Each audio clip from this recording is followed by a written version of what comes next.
betul-betul mereka yang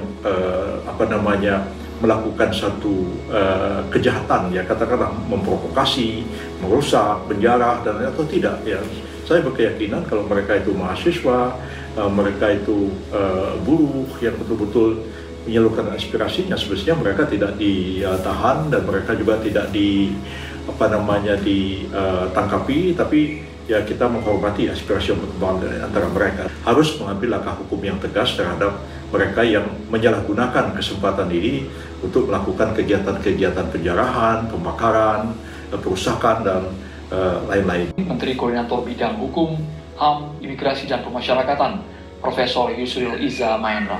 Prof. Yusril, apa saja sebenarnya Prof? Secara konkret, apakah ini betul sebuah akumulasi kemarahan dari publik agar partai politik, sistem pemilu kita diubah secara komprehensif, Prof. Yusril? Ya, yang dipahami oleh masyarakat adalah bahwa aspirasi-aspirasi mereka yang berkembang selama ini, tuntutan-tuntutan mereka itu tidak tersalurkan secara wajar melalui anggota-anggota Dewan Perwakilan Rakyat, baik di pusat maupun di daerah, ya. Dan ketidakpuasan itu akhirnya seperti gunung es yang kemudian disalurkan melalui cara-cara di luar sistem perwakilan kita sendiri, baik itu dituangkan dalam bentuk media sosial, dituangkan dalam bentuk unjuk rasa dan lain-lain sebagainya. Dan itu pun sudah dilakukan cukup lama, tapi tidak dapat mendapatkan satu respon yang positif dari anggota-anggota badan perwakilan kita, sehingga ya terjadilah apa yang sekarang ini kita amati bersama-sama, yaitu terjadinya unjuk rasa di mana-mana yang akhirnya menimbulkan banyak sekali korban, dan awalnya sebenarnya ditujukan kepada ketidakpuasan mereka terhadap apa yang terjadi di Dewan Perwakilan Rakyat, nah itu tunjangan, nah itu juga perilaku yang ditunjukkan yang tidak mencerminkan sebenarnya kehidupan rakyat yang sangat susah dalam beberapa tahun belakangan ini.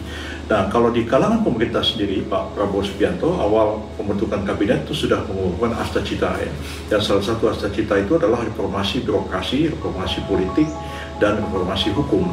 Dan saya kira itu secara konsisten digaungkan oleh beliau dan diperintahkan kepada pembantu-pembantu beliau, ya, kepada Menteri Dalam Negeri, kepada saya juga yang menangani masalah hukum dan HAM. Kemudian juga ada putusan Mahkamah Konstitusi ketika Pak Prabowo Subianto sudah menjadi presiden, untuk segera kita melakukan reformasi politik dan reformasi birokrasi dan hukum itu sendiri. Dan sekarang ini memang pemerintah, terutama Menteri Dalam Negeri, sedang mempersiapkan langkah-langkah, mempersiapkan juga amandemen terhadap undang-undang tentang DPR, ya, yang akibat dari putusan Mahkamah Konstitusi, dan juga imbasnya tentu melakukan juga reformasi atau perubahan terhadap undang-undang partai politik yang ada sekarang, yang dianggap tidak mencerminkan aspirasi rakyat dan tidak betul-betul representatif mewakili suara rakyat dan kepentingan dari seluruh rakyat kita. Prof. Yusril, kalau mengubah regulasi kan jelas berbelit-belit, prosesnya sangat panjang. Kalau untuk pembenahan, ketika eksekutif yang turun tangan, menurut Prof. Yusril, apakah bisa dengan cepat diubah, membalikan telapak tangan, Prof? Tentu tidak mudah, karena undang-undang itu kan harus dibahas bersama dengan DPR. Tapi keinginan kuat dari pemerintah sendiri untuk melakukan reformasi politik itu sangat terasa, dan itu juga sesuatu yang digaungkan oleh Pak Presiden Prabowo Subianto sejak awal beliau memegang tampuk pemerintahan. Dan sampai sekarang pun, walaupun akhir-akhir ini beliau fokus menangani masalah ekonomi, ya, karena kita juga menghadapi masalah ekonomi yang cukup berat, ya, tapi tidak melupakan sama sekali keinginan untuk melakukan reformasi di bidang politik itu. Dan DPR tentu juga dapat menyiapkan satu rancangan undang-undang, tapi nanti akan terjadi satu kompromi. Apakah pemerintah yang akan mengajukan RUU perubahan terhadap DPR itu sendiri, dan partai politik apakah DPR sendiri. Tapi saya melihat kecenderungannya sekarang ini lebih kepada pemerintah untuk mengambil inisiatif perubahan. Dan karena perubahan itu terkait langsung dengan perubahan undang-undang, maka mau tidak dapat dilakukan sepihak oleh pemerintah. Tentu harus dibahas bersama dengan Dewan Perwakilan Rakyat. Prof. Yusril, jika kami tarik ke kader partai politik, Prof, kami kan inginnya sebagai masyarakat, mereka yang duduk di parlemen itu adalah orang-orang yang punya kualitas, yang kompeten. Tapi kemarin kita dikecewakan oleh ucapan tindakan dari 5 legislator, Prof. Ya. Apakah memang betul seleksinya harus sangat ketat agar kita tidak lagi kebobolan orang-orang yang tidak kompeten itu, Prof? Ya, kalau kita ingat awal reformasi kan kita ingin melakukan reformasi menyeluruh ya di bidang politik ini, termasuk reformasi kehidupan politik dan reformasi DPR sendiri. Dan kalau kita lihat contoh pemilu tahun 1999 itu tidak sekarang seperti sekarang ya, dan betul-betul representatif mewakili kepentingan rakyat, dan banyak sekali orang-orang aktivis ya, ahli-ahli hukum, akademisi yang direkrut menjadi calon-calon legislatif dan terpilih menjadi anggota Dewan Perwakilan Rakyat. Tapi kemudian kan terjadi perubahan cukup besar dalam sistem pemilu kita, kemudian juga perubahan dalam undang-undang partai politik ya, sehingga yang terjadi seperti sekarang. Ya, partai politik jadi tidak lagi mencerminkan demokrasi yang sesungguhnya, tapi juga sudah menjadi semacam autokrasi dan juga semacam oligarki di dalam partai politik itu sendiri. Yang saya kira ini juga memerlukan satu reformasi yang agak serius tentang kehidupan partai politik ini. Dan kemudian juga bagaimana kita merekrut calon-calon dari anggota DPR dengan sistem yang seperti sekarang ini ya, siapapun yang muncul itu tidak ada lagi nomor urut ya, orang itu tidak perlu lagi melalui proses pengkaderan di dalam partai itu tidak diuji kemampuannya. Tapi karena dengan sistem pemilu kita sekarang ini ya, ujung-ujungnya politik itu transaksional ya, siapa punya duit ya, kans untuk menang itu besar sekali. Dan kemudian siapa yang populer, ya populer pun ya ada duit juga.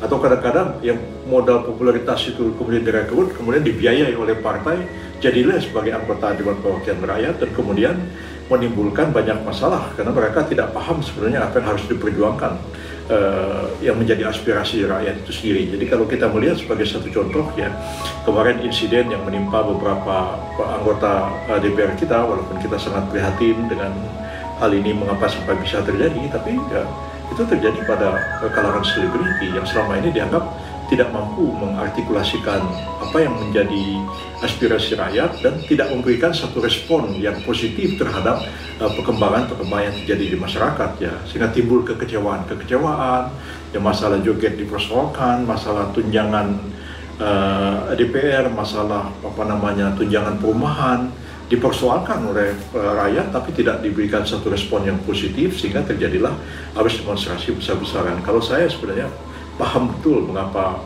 ini terjadi, dan saya kira memang harus dilakukan satu perubahan.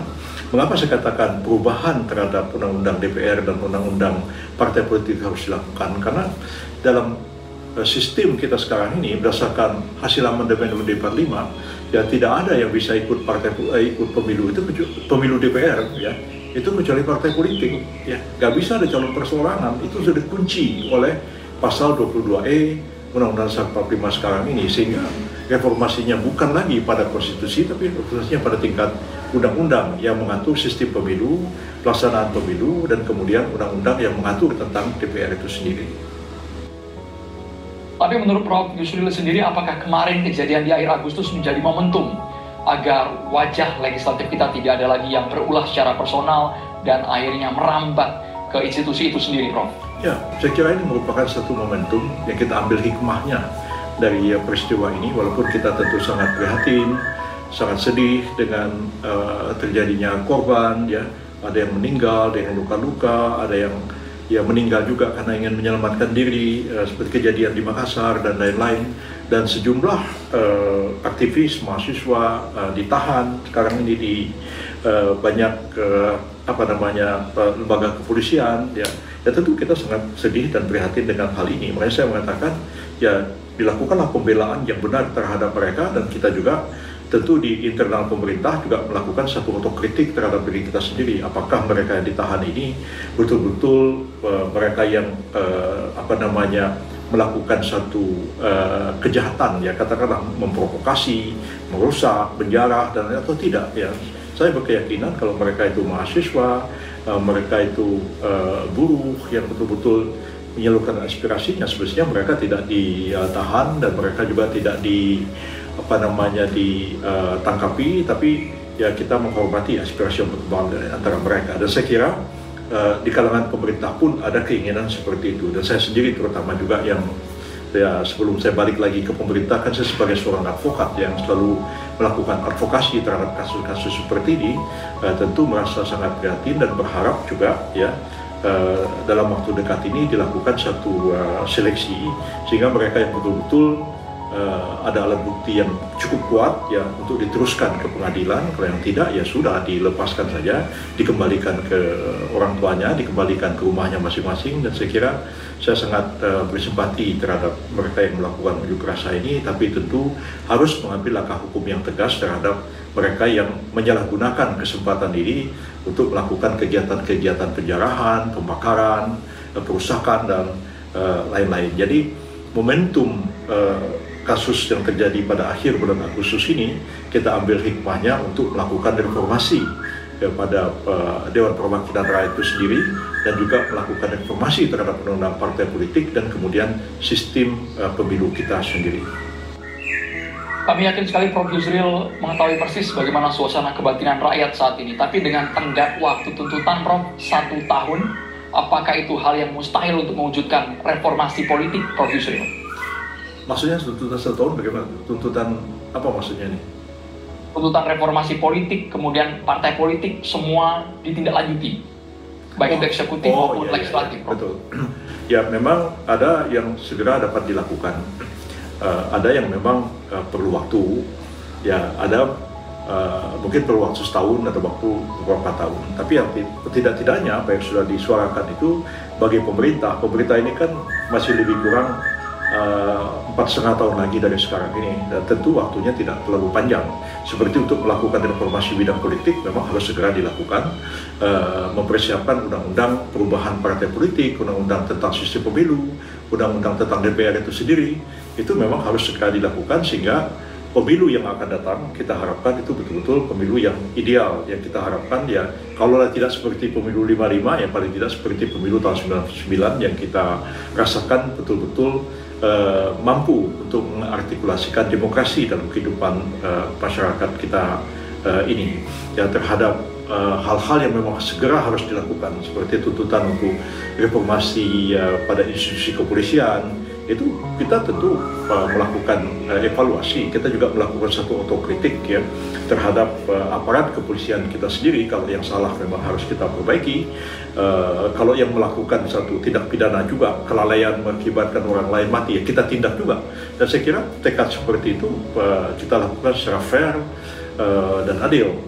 Ya tentu hal-hal seperti ini didengar oleh Pak Presiden dan beliau juga memberikan satu arahan ya dalam sidang kabinet ya supaya kita bersikap fair dan objektif, yang mengambil satu langkah hukum yang tegas. Mereka yang salah kita tindak, tapi kita juga melakukan evaluasi terhadap aparat kita sendiri. Ya kalau mereka melakukan abuse of power, mereka bertindak berlebihan yang tidak seharusnya seperti itu, tapi dilakukan seperti itu dan sebagainya, itu kita melakukan evaluasi juga ke dalam sehingga kita pun mendengar suara rakyat dan kita juga melakukan evaluasi terhadap internal pemerintahan dan aparat penegak hukum kita sendiri.